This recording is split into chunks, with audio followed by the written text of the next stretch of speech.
করৈকোড়া জমিদার বাড়ি, যোগেশচন্দ্র রায়ের জমিদার বাড়ি। Hello everyone, welcome to my new blog, Talukdar বাইস ব্লগ। আজকে আপনাদেরকে পরিচয় করিয়ে দিব করৈকোড়া জমিদার বাড়িটির বিষয়ে, যেটির অবস্থান আনোয়ারা উপজেলায়।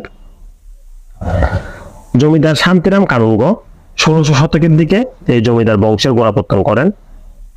বংশ পরম্পরায় প্রথমে জমিদার শান্তিরাম কানুনগো, পরে তার ছেলে দেওয়ান বৈদ্যনাথ, পরে তার পুত্র হরচন্দ্র রায় এবং সবশেষ যোগেশচন্দ্র রায়, যার নামেই এই জমিদার বাড়িটি বেশি পরিচিত।